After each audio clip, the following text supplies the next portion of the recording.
Started. Hello. Right. I think, maybe, possibly, that should be us live. How is everybody doing? How's things? How's life? How's the universe? How has your week been? Um, how has everybody's week been? What's everybody been up to? John, oh hi, FY, I'm already late. That's impressive because it's only just started. um, Ragav, for a wired earphone, there has to be some power from battery, and there are binary info to be passed from the CPU, but both have the same wire. How can they be passed simultaneously? So I assume you're talking about wired headphones or whatever headset, like this kind of wired, something like this, or like that, right? Not my face. This. So the power itself is the way that these work, right? So I'll show you again. I can't remember which way around it is. I think so. See how these have focus the different pieces. So there's a green tip between. So this is one wire, this is another wire, and this is another wire. So this one at the back is ground. So that grounds the signal. And then the power is the data on these two pins. And the thing is that these are analog headphones. So it's not binary data, it is the waveform that the speakers are going to produce. For a digital set of headphones, I don't have any digital headphones, I guess. Kind of like these, although these are wireless, but let's pretend that they came over, which one is it? Came over USB. There are 4 wires in there, power, ground, and 2 signal wires. So the 2 signal wires are the ones that provide the binary data, and obviously power and ground come from that. But yeah, for wired headphones like these are analog, so you have ground, and then the power is also the signal. The power modulates like the waveform that the audio, the drivers produce. Hello, John. Wait, not sort of late. How shit was your week? Quite. um, hello, Joe. How you doing, man? How's things? Hello, Phil. You're telling me that YouTube notifications work this week? What a rush! It's amazing. How you doing, man? How's things? See what I did there? I did. Hello. Yeah. What's everybody been up to? Well, I know what Joe's been up to. You've been bulking out of the gym, man. Well, I suppose unbulking at the gym. I suppose just working out at the gym. um, hello, Simon. How you doing, man? How's things? Um, yeah. Hello. How has everybody else's week been? What's everybody been up to? How we doing? One of the things that happened to me this week was I shipped some, in fact, the first 20 latency tools, OSLTC, and 2 different people have said that their units have stopped working after a couple of tests. I have no idea why, because I've had various versions of my units, you know, working non-stop basically, so I'm a little confused. One of the people has posted it back to me, so hopefully that will arrive at some point and I'll be able to do some further diagnosis and work out if it's just the microcontrollers dying, if it's a software thing, or what. I currently don't know. I'm hoping that it is a software or firmware issue, but we'll have to wait and see. I've not long got in from the gym. Took a little too much pre-workout today and might have gone a little nuts. Now my arms feel like they belong to an orangutan. I know the feeling. Fair. Apparently there's some sports ball thing happening, according to the bar in front of my building. So nothing much. Nice. Finally caught up at work. Congrats. I'm fighting with shell scripts for fun like a madman, as is often the case. That's not something that I would consider fun. He says, building multiple tools. But I mean, fair enough. Have you played around with the Pomeroni stuff yet? Like, you should be making some hardware stuff, man. um, Also, somewhat unrelated, but I don't know if you remember, I did an At the Wheel video a year or so ago where I replaced my wing mirror glass because the actual glass panel started, the glue had fallen away, and so it was like flapping as I was driving. Um, and that happened ironically right as I was driving to the SMMT. I think it was the first SMMT day that I went to. It started flapping, or maybe it was the second one, whatever. It started flapping, and so I had some first aid like bandage tape. So I bandage taped it back together, and then drove it home, bought another one, replaced it, and that was fine. I did a video replacing it. Well, guess what? My driver's side one started doing that on the way to SMMT last time. And I keep forgetting about it. So I've done something about it, which is I have a wing mirror in my hand. Um, it's heated as well, as you can see. It's also the original Audi one. It does have the Audi part number, or that's upside down actually.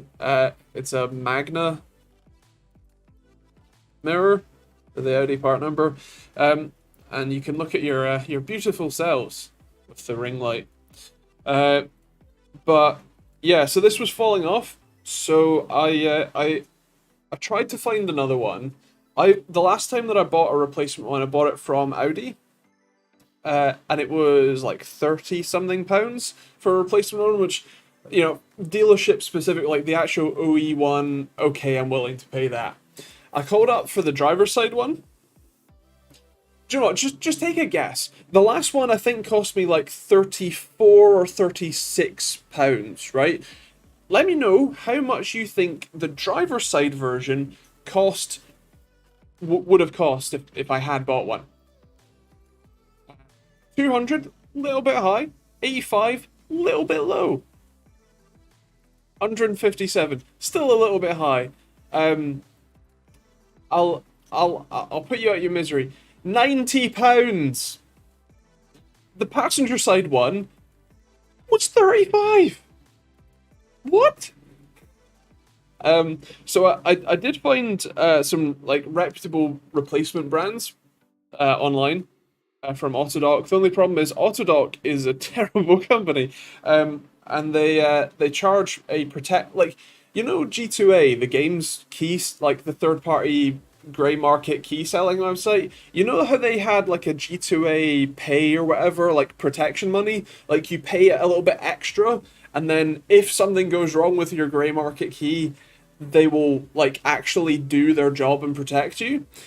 Well, Autodoc does the same thing. They charge £3.95 regardless of your order's value for safeguarding. Also, they charged £9 in postage, and it was a £14 mirror, which, if you can do the maths, means that I was paying basically the same price as the mirror for the protection money and postage, and that didn't sit right with me. So I decided that since I had proper epoxy, like outdoor, weatherproof epoxy, I'd just epoxy it back together.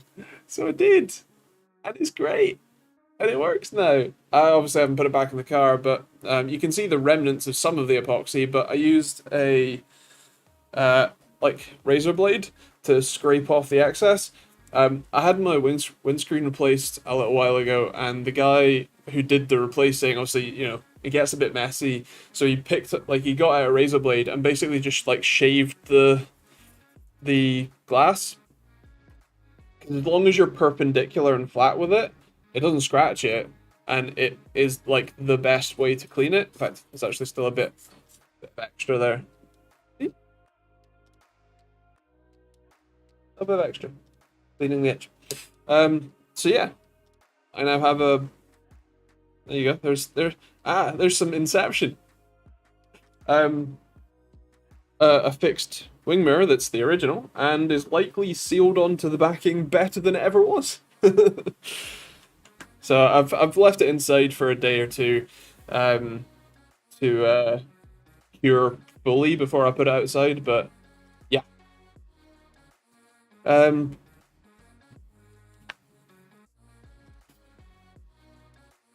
ba ba ba ba ba. Hot glue fixes all. Not quite.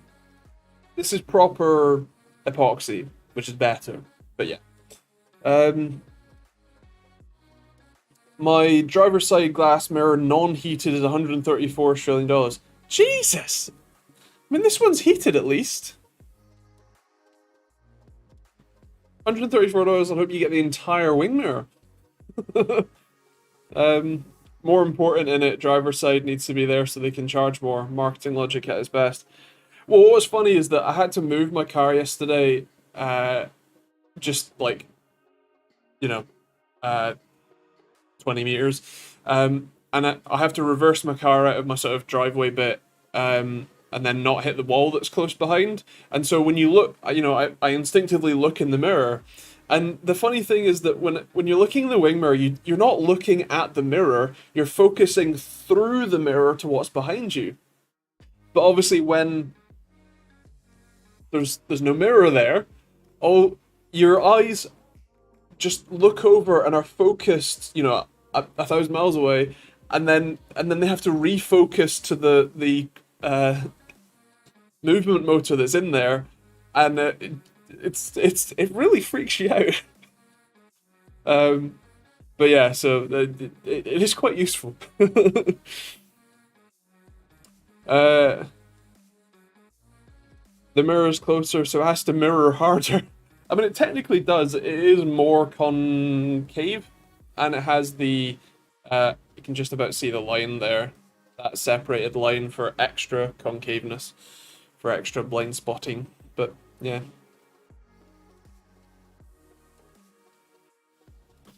How's that legal? Just have a fixed fee for your service regardless. Don't charge extra for protection. I know, right? Oh yeah, convex. That's it. I get the two confused. I also get left and right confused. I'm a bit dyslexic. I also can't spell. Can't do a lot of things actually. Please stop scraping things. I'm shuddering like a chihuahua here. It's fine. The good old protection racket, indeed. Could you use a credit card for payment and then charge back in case something is fishy? I guess you could. Yeah, it's. I feel like it'd be a little complicated in terms of them being quite unhappy and never selling to you again, which might be annoying.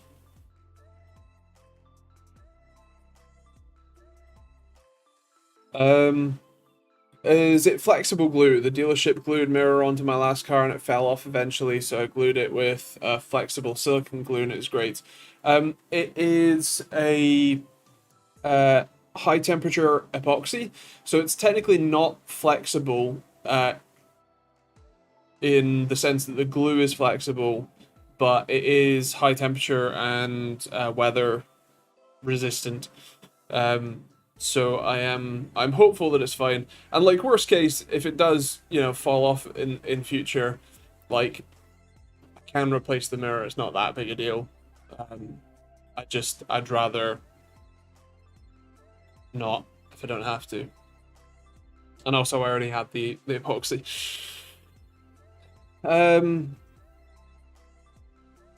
I'm glad you repair stuff, to be honest, Andy. It pains me how many people have something a tiny bit broken and never / can't comprehend DIY fixing things.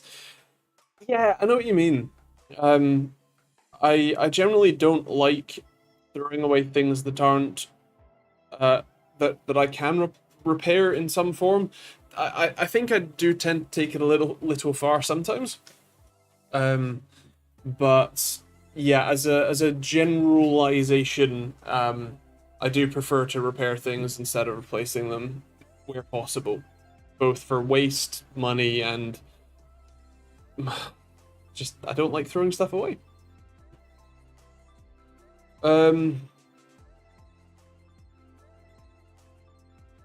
Ba, ba, ba, ba. Wait till you see the price of a Volvo headlight unit. Oh no, I'm well aware of what various car parts, including headlights, cost, and they're ridiculous. You should look at what a BMW one costs. It's like 2 grand without the bulbs. Like just the bare unit is like 2 grand. It's great.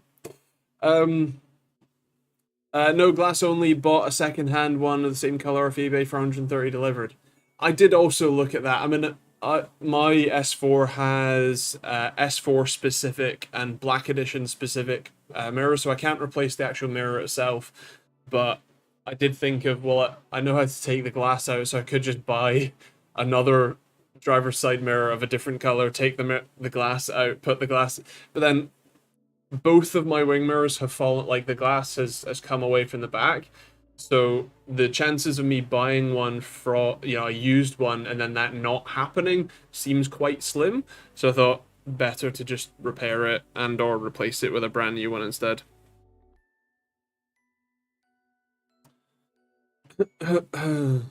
um, this never-ending list of things, indeed. Mirrors are essential. I drove to Scotland and back twice in the space of 24 hours to move a friend last year. Then, when I was talking the next day, I tried looking for mirrors while I was walking. Nice. I suppose it would have to have a slight level of flex to help withstand any shock from impact when driving. Yeah, like it's not an immovable bond or anything, but it obviously the mounting system itself is what will take the majority of that flex. But yes, I do expect that it's going to be fine.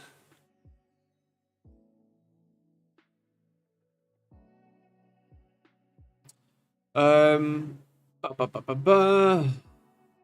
Headlights don't go there. My R34 GTR headlight assembly is 4,500 Australian dollars each. My mate got hit in a car park. Ouch! BMW 2K plus the subscription, you mean? Of course. Can one still go down to the breakers nowadays? You can, but headlights are stupid expensive. um, I agree. The sale of Volvo £1,000 more than my Part X value. Congratulations! That's a great deal. I was hoping to buy a 2016 GTR, but if the headlights cost that much, I'm better off getting a Toyota. I mean, I don't know what Toyota is the same as a R35, but yeah. uh, um, actually covers my deposit of the Mazda 6 I'm getting. Nice. I drive a Merc V-Class for work. Pre-COVID and inflation, LED headlight was over one LED headlight was over 2,000 euros. The V-Class is the trucks, isn't it? Is that the like 18-wheeler type trucks? 45-ton lorries with the fifth wheel and all that, cab over. Or am I? Oh, it's the van, right? The kind of like a Sprinter, but boxier. But yeah, nice. Audi must be aware of the problem and should help the owners of the problem. Well, you would think so, but that doesn't make Audi any money, so. No worries, Joe. I'll catch you later. It's like a more expensive and tricked out Vito. Ah, yes, I know the one you mean. Yeah, got you. Is the LG 24GN 650 any good? Well, I don't know that I reviewed it in particular. However, LG in general is a pretty good brand. I can't remember what the 24 GN? The GN 650. 1080p, 140 Hz. It looks a bit expensive for being a 1080p 140 Hz monitor, to be honest. Like $250 is quite a lot, or £260 on Amazon. It's quite a lot. Like it's probably pretty good for sure. But I'm not entirely sure Has Artings reviewed it? Generally, if Artings has reviewed it, I generally trust it. Yeah, they have. They gave it an 8.2 for gaming. Exceptional response times, apparently. That's always my favorite bit. 280 nits. Alright.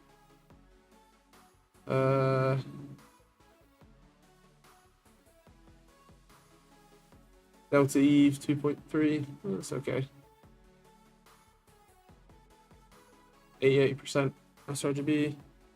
Artings don't. They have their own tester. But they never released to anybody, which is why I had to build one. Yeah, apparently four or so milliseconds on the normal mode, so pretty decent. Not bad. I think it's a little expensive. There might be some other options like the AOC 24. Look at my most recent AOC 24-inch monitor review, and it's one of those. In the UK, it's 140. Oh, in that case, that's a great deal. On Amazon, it's £264, so I'm not sure what, where that is. But, yeah, fair. I'm eyeing the Toyota Innova diesel and comfy attack. That's quite different to an R35 GTR. Quite different. Yeah.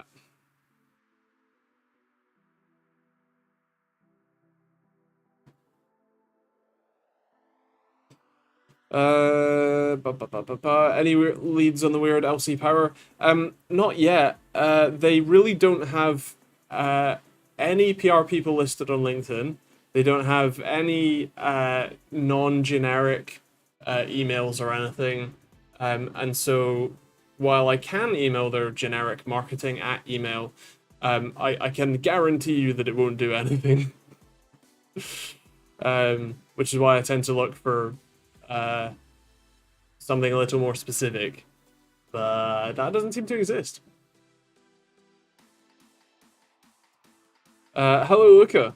Got M2 Pro MacBook Pro. Nice. I actually have a review of one of those coming up at some point in a bit. Actually, probably in a couple weeks now, but yeah, at some point. Nobody wants to tech support for such nice things like OSRTT, so they probably didn't want to offer it as a product. Yes, I'm well aware.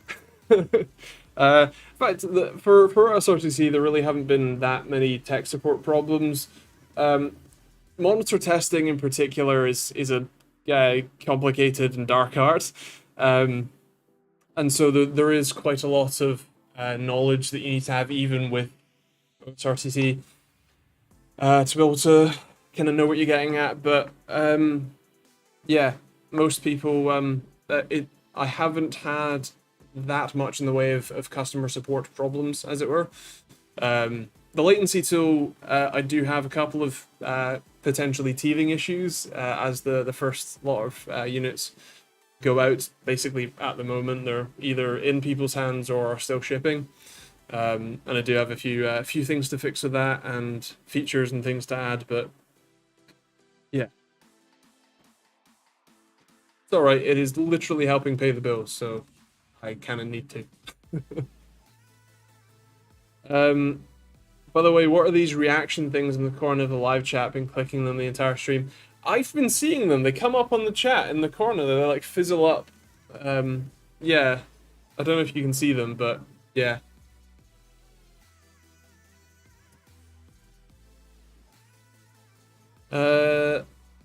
I have no idea. I think it is just that they like. Can everyone else see that in the chat? I assume so, but I can. Would you be thinking of making an all-in-one ARGB hub that makes so that all makes can be controlled? Take some clever software, bridging software. It's bad for customers. Have to commit to one brand. RGB stuff isn't something that really interests me that much, so probably not. Also, as cool as it would be, I I don't know how much of a market there is for a third-party tool, as much as it would be better if you could, if the manufacturers would actually just work together and create a common standard. Which is why Wendell and Steve from Wendell from Level and Text and Steve for Gamers Nexus started their what's the word? Not advocacy group.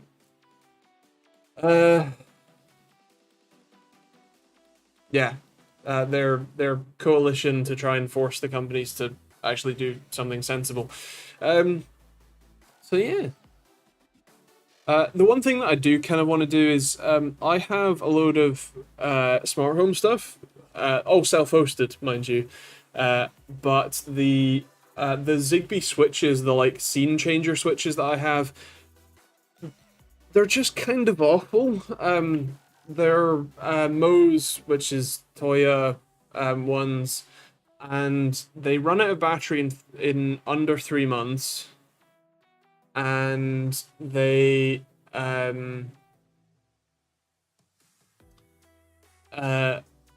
they also often don't work when you press them. You have to press them, wait a few seconds, and then press them again for them to actually do something. And that's really annoying. Really, really annoying. So, I'm at some point, once the latency tool has kind of settled, like once I've done enough development for it that we're kind of at a good point, I'm thinking about making I did think about Zigbee because it is open source. I could make it, but I think I would rather make Matter, which is formerly Threads, not Instagram Threads, Thread the network, the peer-to-peer IoT network, which is now called Matter.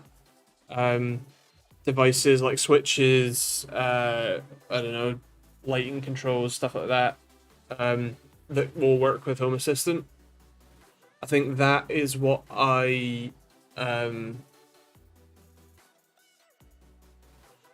next hardware project I think I want to work on.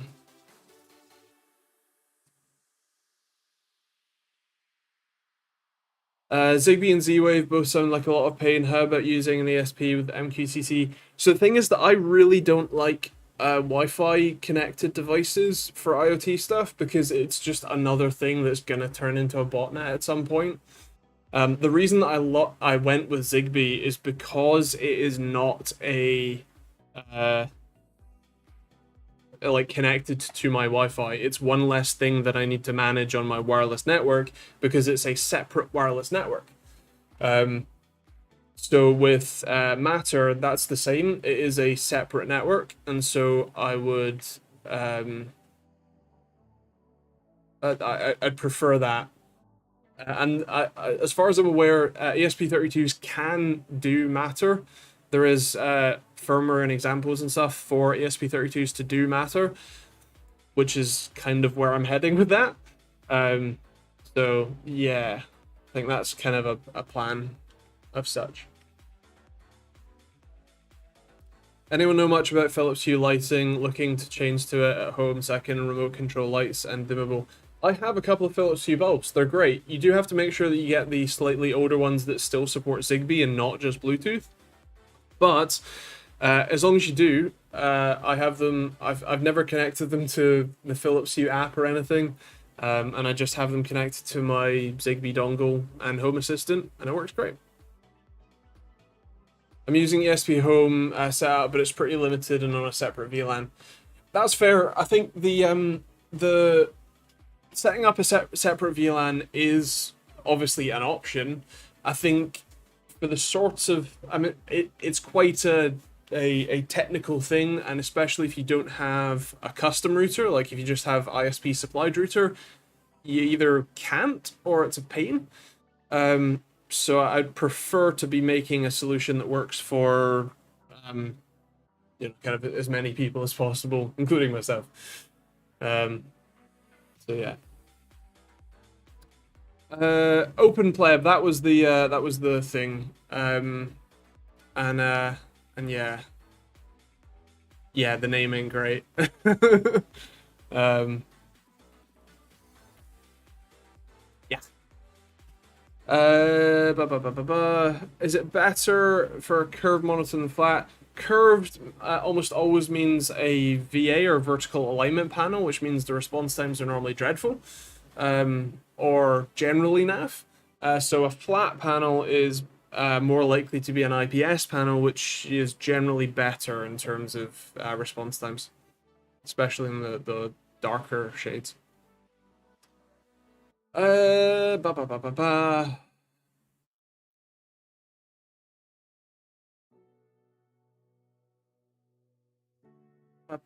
I saw Jesus Sen's doing a review on free software fan controller. He said the guy who developed it wanted to try the RGB. It would make millions. I would recommend anyone to watch and use. I mean, fair. That's an interesting enough claim. I think, like I said, it would be better if uh, the manufacturers created some standard between themselves instead of trying to have a third party do it, but also I do understand. Honestly, my life is so full of development related stuff. The last thing I want to have is anything more than a dumb switch to control my lights. No setup, it just works. I understand what you mean. I'm somewhat in the same camp. Uh, my sort of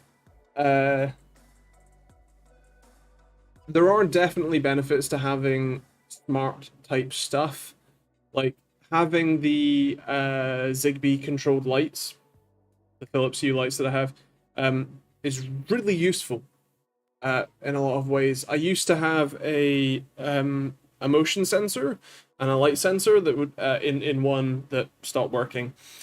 But when it did work, I would use it to have the lights turn on when I walked in the room if it was dark enough, which was a really cool and useful feature that you wouldn't obviously get with standard ones. And I know that you can just turn it on, but you can also turn it off. And you can also do them remotely. You can also turn them off remotely, all that sort of stuff. And also the realistically the main thing that I wanted was the what you call it color temperature shift. So our lights change color temperature throughout the day to match the sunlight, which makes the place feel a lot nicer. It makes it feel brighter in the morning and during the day, and then as it slows down, as the sun goes down, it gets warmer, it feels cozier. So definitely nice. So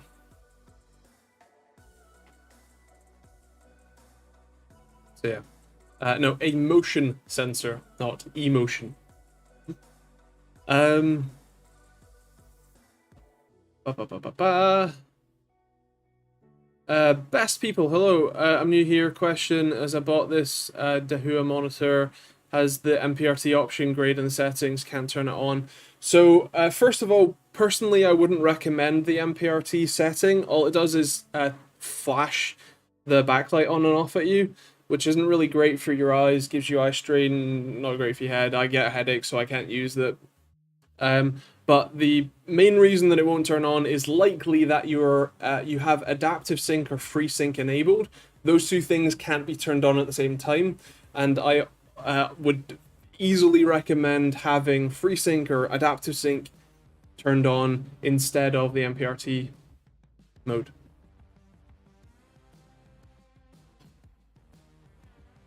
Um,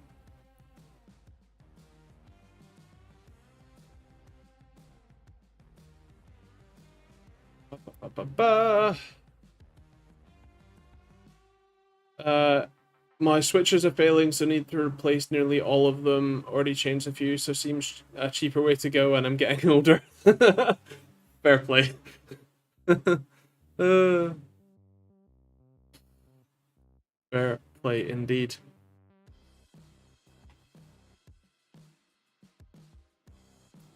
Chris's solution was a dumb switch and a Nerf gun to turn it off in bed. Nice. I always want with a long stick.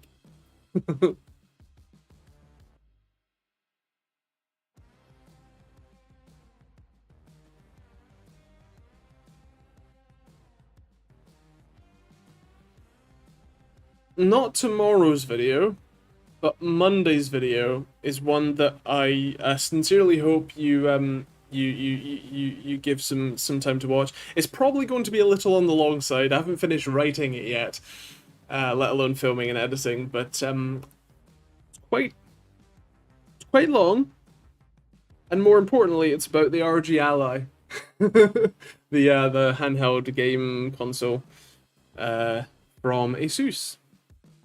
I won't give too much away, but I may or may not be taking a bit of a contrary opinion to basically everyone else that I've seen. So yeah, it's going to be interesting. Both from I kind of have to for clickbait, and also because it's my genuine my genuine opinions. RGLA, very poopy. Anyway, I gotta go. No worries about it. I'll see you at some point. If not next stream, hopefully, but see you at some point. And hello, Joe. How you doing, man? How's things? You back?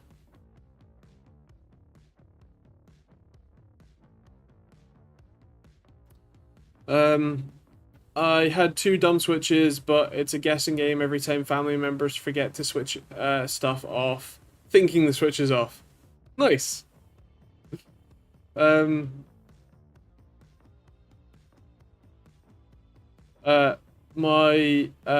was turn light off, stub toe, scream in pain a day, a few choice words, stumble into bed, fall asleep.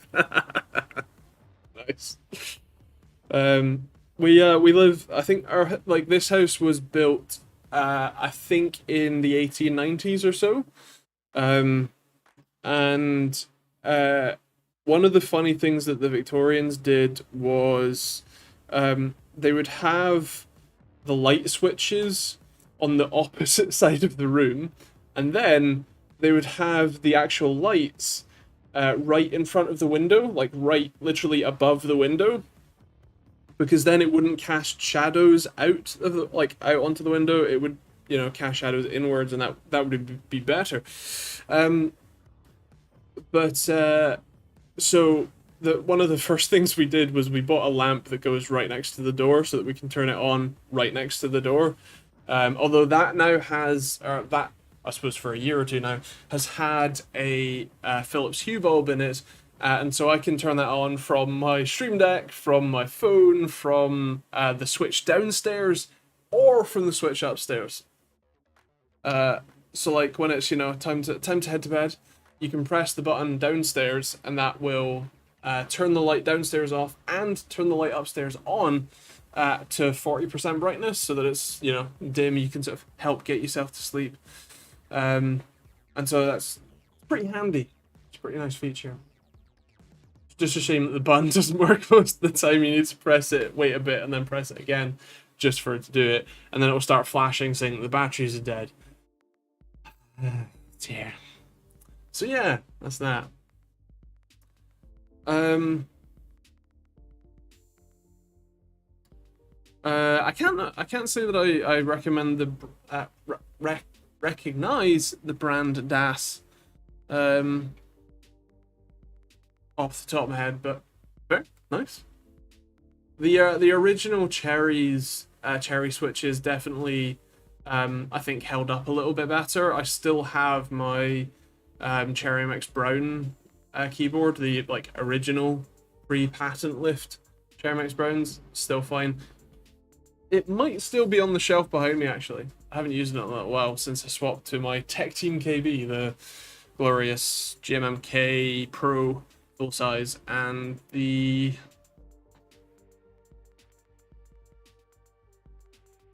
glorious Panda switches. I love old Victorian style houses. We have a lot of them here in BC. I've restored many of them, some that were considered heritage houses, I would even remake the windows and doors. Oh no, this isn't like a nice Victorian house. This is like a coal miner's. Well, actually, not a coal miner. A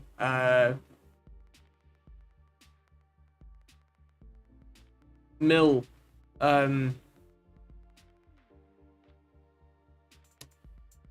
Worker house. The reason I say coal is that the alleyway has the doors in the middle, like in the middle of the house. So you walk down the alleyway between two houses, and then there's the doors in the middle of the house. So instead of the door being there, which is the front of the house, it's actually over there. And there's a metal grate outside with a sort of gutter gully, and then under me right now, there's a sort of mini basement. Like it's only maybe that tall, so it's not an actual basement, but there are some stairs that go down into it, and it's about that tall. Every room has a fireplace in the house, and that was where you used to get your coal delivered. They'd lift up the grate, they'd pour coal into it, it would fall into your house, like into that kind of it's not really a crawl space because it only goes about that far under this room, so it only comes out to about here. If the wall was here, it only comes out to about here, and it's only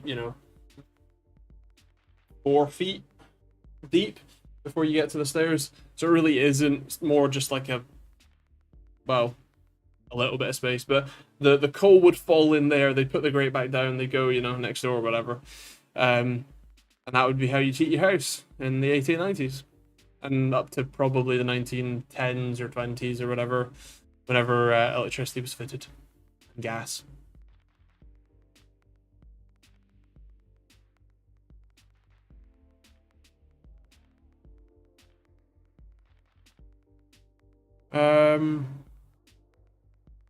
Like it's a British. It's not really a townhouse. I suppose it kind of is, but kind of worker's house. Nothing fancy. I recollect a beam sensor for broken that turns the bathroom light on, for example. You can get those, yeah. You can also do door sensors, which are just magnets on doors, and a little Hall effect sensor, stuff like that. Which I've considered. The motion sensor seemed like the best one for me, but obviously it depends on what you need. Is there any difference between HDMI and DisplayPort in terms of performance? I personally prefer DisplayPort. You generally get much better bandwidth, and a lot of the features like adaptive sync were kind of designed on DisplayPort and then ported to HDMI. So I find better stability and generally experience with thingy. Come on, brain. Brain's gone blank again. We've entered the Andrew Goes Mad part of the stream. Enjoy. What was I talking about? Oh, DisplayPort. It's a bit more stable. You're likely to get better features and performance available. Use that if you can. Format. With all the tech I use a voltage stabilizer, 3 kilowatt capacity, to keep stuff from blowing themselves. But with how often the voltage drops, I'm stuck in the pitch dark a lot. As in, you use a 3 kilowatt backup, like a UPS. I mean, fair play. I also have a UPS for mine. Obviously, the solar battery kind of acts like a UPS as well. Yeah, I know that in certain areas, a UPS can only get you so far. With unstable not internet power.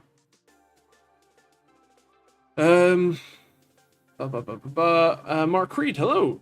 Did you know you got a mention on the latest Gamers Nexus tech news towards the end, where he's calling out MSI, something about them trying to pay you not to publish a laptop review?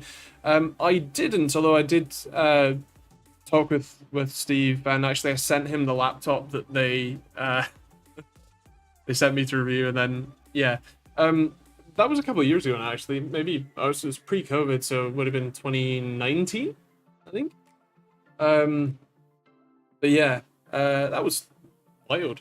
Um, yeah, it was 50% like culture barrier. 50% they didn't like what I had to say. um, and yeah, they basically I had what I still think are very legitimate concerns with the MSI Bravo 15. It was, I think, their first AMD laptop. And they just did it really poorly. It was running ridiculously hot. Like 106 degrees Celsius was the highest I recorded it while doing a CPU benchmark, which is insane, because that is thermal junction temperature. And the display was terrible, and the trackpad wasn't screwed in at all. So I literally would get my finger caught in the gap. So I talked to them about it. I already had a sponsorship agreement with them for doing other things, unrelated marketing activities. And yeah, so I had a call with the at the time PR person, and mentioned some of my complaints and said, is this broken? Because it's a fairly common thing to do. There are times where you do get a product and you go, was this like damaged in shipping? Is this like an early unit, that isn't quite all the way polished yet? Is this, what there are legitimate reasons why you would contact the company and say, hey, this isn't right. Is this what it's meant to be like? And so that's, what I did at the time. And then basically she said, can you not post a review? And I said, well, first of all, I've already finished the review. And second of all, no. it's going out. They're like, oh, no one will know. Like, well, I've already talked about it on these streams. Like, oh, okay. And then they threw me on a loop for actually it was like a month or two, as I was waiting for them to confirm if the various things that I had tested were true, for them. And yeah, and then I got a call from her boss who basically said, can we pay you for your time to not publish the review? Oh, we've wasted your time with this product. We're so sorry. We'll, let's pay you for your time. Ah, let's see. No. Posted it anyway.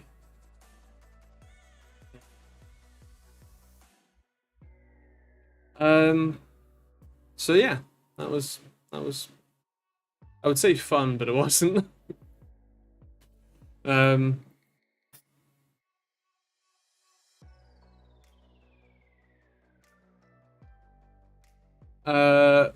Your processor is a Ryzen 5 4650G, 16 gigs of RAM, B450 motherboard.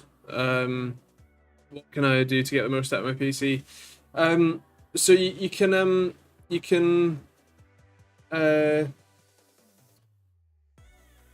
there are various things that you can do, including but not limited to using Ryzen Master to increase the boost performance of the chip if your cooler can handle it.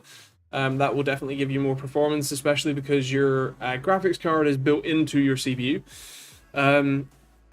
Otherwise, especially with that sort of chip, you'll likely want to run on lower settings and keep what's running in the background to a minimum.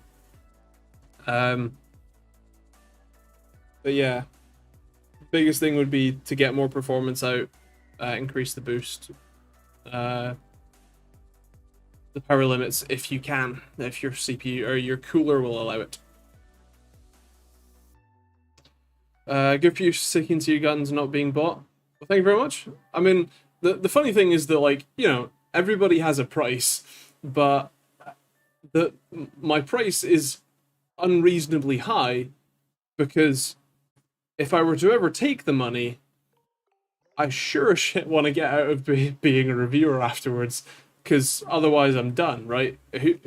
Like, why would you trust anyone who had taken money from a company to hide, alter, whatever a review that's meant to be an impartial and objective piece of content for people to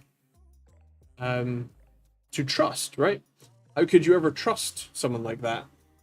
And so yeah, you're gonna have to pay me like 10 plus years of salary, or well, not salary, but 10 plus years of my earnings or whatever to basically make me retire, for me to do that.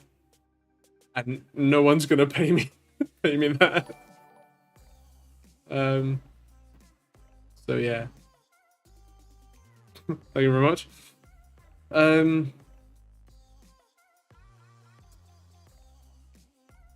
All they had to say was the review unit was damaged and by other reviewers and shipping and problem solved. So the funny thing is, I was the first one to have one, I think, in the UK. So they couldn't say other reviewers. And obviously, I checked the box and everything was fine. And it was funny because it was only after I had several, like a month deep of like, hey, can we like, can I confirm that this is how it's meant to be, that they then said, oh, it's an early unit and thing, it's an early sample, it's not finished, it's not perfect. Like, I asked you that a month ago. You said it was a retail sample. You can't change that now.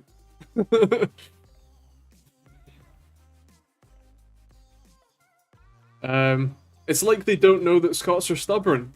And I'm autistic. It's a 2 for 2.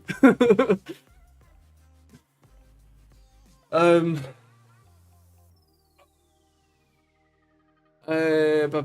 reviewers hide / hold back criticisms. Yes, they do. Let's talk about GPU prices going up again due to AI requiring the silicon, new GPU shortage going back to the question I made a couple months ago about third parties stopping making GPUs.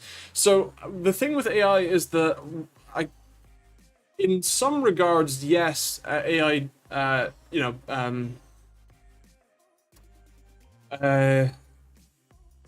companies who run AI systems do require high-end chips, but really they kind of require VRAM more. What you're essentially saying there is that NVIDIA is going to give up RTX 4060, 4060 Ti, 4070, 4070 Ti, 4080, 4080 Ti, and 4090 production space in favor of making the whatever the newest, the Hopper H100 or whatever GPUs instead, right? And I find that difficult to believe that they're going to give up a significant amount of their manufacturing space at TSMC or Samsung. Can't remember. I think it's TSMC N4, isn't it? Anyway, that they're going to give up significant amounts of production capacity space for the hoppers and that sort of stuff over the consumer stuff, just by way of volume. I can't imagine, like, and yield as well. Like a 4060 die is like that by that. A hopper die is that by that. And when that by that has a single transistor that's dead, that's wasted. It's gone. You can't use it. Whereas that by that, they can make 5 times more, 10 times more of those chips per wafer. And so even if they lose a couple of them, nah. 70k USD they would. Sure, but how many 4060s can they sell from a single wafer? If they make, I would guess maybe 10 Hopper GPUs, maybe less actually, that actually work once you're done with it, versus 50 or 100 4060s, whatever, all that work good enough. I think that's a sort of, it's obviously a slightly different margin. They price it accordingly. But I don't know that that's a big enough swing for them to basically stop production of their consumer stuff to only make the AI stuff. But also on the GPU front, what are the best budget-friendly graphics cards available at the moment? And Chris says on the current generation, an RX 7600. I would agree. And the what you call it?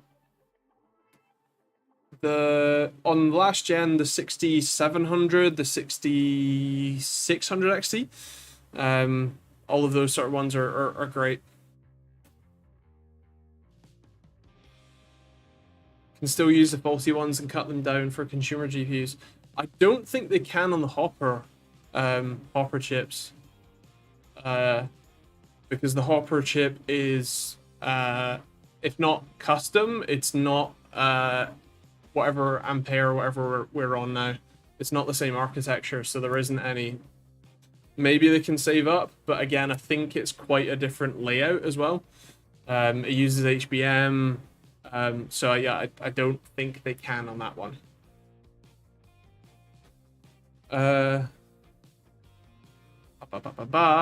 Would they have to pre-book fab capacity wafers in advance, like well in advance? Oh yes, especially right now.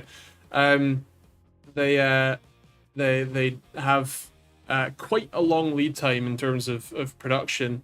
I don't know that they necessarily have to. I think they book how many wafers they want, but they don't. I don't know that they have to tell TSMC the day they book the wafers what they want on the wafers, because that will change. And I think NVIDIA will know that, and so they'll be making changes to the core design, you know, for yield, for performance, all that sort of stuff. Before it then gets to, hey NVIDIA, your slot's coming up next week, we need a file. Okay, here you go. And then they go and make the screens and all that. Don't quote me on the exact timings there, or really any of this. I'm an idiot with a computer. That's all I really know. But I have been to IBM's R&D lab in Germany.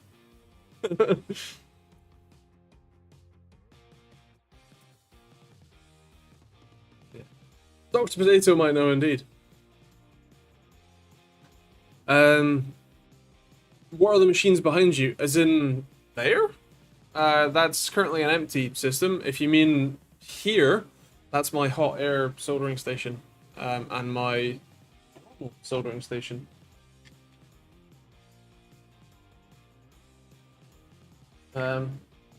Otherwise, yeah.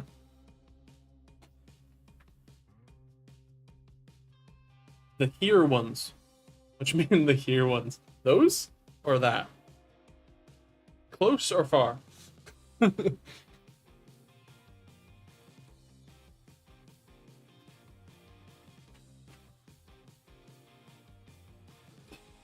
Were the 6600 XT and the 7600 gimped by the 4 Gen 4 lanes on the PCI 3 boards? The 60... Was it the 6650 or the 6550 XT? God, I don't remember. One of them was, and the 7600 might be. I think the 6500 XT, that was it. The 7600 I think might be 8 lanes, but obviously, realistically at that performance level it's probably fine as well. Oh, so CC production line. Yeah, pretty much. Also the OS RTT and Pro production line. Yeah, in fact I still have the remnants of past development boards here. And Pro boards that didn't quite make it. Most companies buy more fab capacity as they need, as they can always sell their capacity at a slight loss to some other company. Yes, indeed. Also, Intel has their own fab, but they still contract out to TSMC a fair bit for the non-main chip stuff. But yeah, for NVIDIA and AMD, yeah.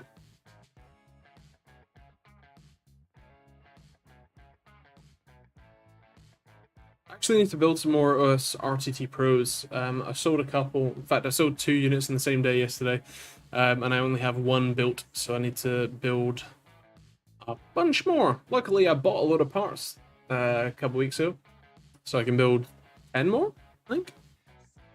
And I just bought 30 more latency tool boards. Well, boards worth of parts. So I'll be building them at some point as well. I actually bought 35 microcontrollers just in case some of the ones that are apparently faulty at the moment do actually need replacing. So I actually have spares. So yeah. In fact, I can just about reach it, so why not? This is the silk screen. So that's the PCB. So the PCB goes in there, you slide it in, and then you pour the solder paste on, and then you wipe it on. That's the OS RTT Pro and OS LTT. Right, it's actually lasered in there. Need to clean it up a bit, or I'll do it again. Intel fabs are for internal use only until they get other silicon designer boutique firms up to speed on their internal stuff. They already have a what's it called? Foundry services, Intel Foundry Services, which according to their financial statement made them $1 billion last year. Do Micron have fabs? I think so, yeah. I think Micron is one of the few people that still manufacture. SK Hynix still manufacture? I think they do. I think it's Micron, Samsung, and maybe SK Hynix. I know that Intel sold off their NAND division, if I remember rightly. I think to Micron. Or was it SK Hynix? I think it's SK Hynix, because the Intel 660p SSD is now manufactured by what was the stupid name? Already forgotten it. It was like a cross between two words. Oh, it's gonna bother me now. Hold on. I did a where is it? Wasn't that long ago. Solidyme, that was it. Solidyme. That's SK Hynix and Intel. I feel like it might have been they sold the X Point to Micron and sold NAND to SK Hynix, but yeah. If you look up Solidyme, SOLIDIGM, and then go to their about, you'll find that they do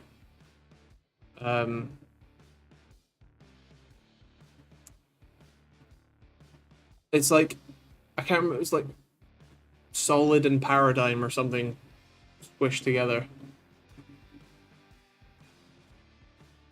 Or Solutions and Paradigm or something. X-Point and Optane were developed together between Micron and Intel. Ah, okay. That makes even more sense then. Creality Ender 3 Max printer, any thoughts, experience with? I have very limited experience with FDM printers in general, to be honest. I ended up buying Elegoo Mars and haven't looked back.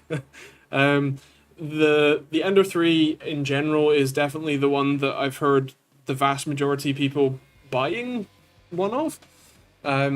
So it's I think it has a pretty decent community and good support and all that sort of stuff. But I'm afraid I don't have any personal experience with them. So yeah. Yeah. With that said, that is our usual hour, and my throat's starting to hurt a fair bit, so I'm gonna leave you there.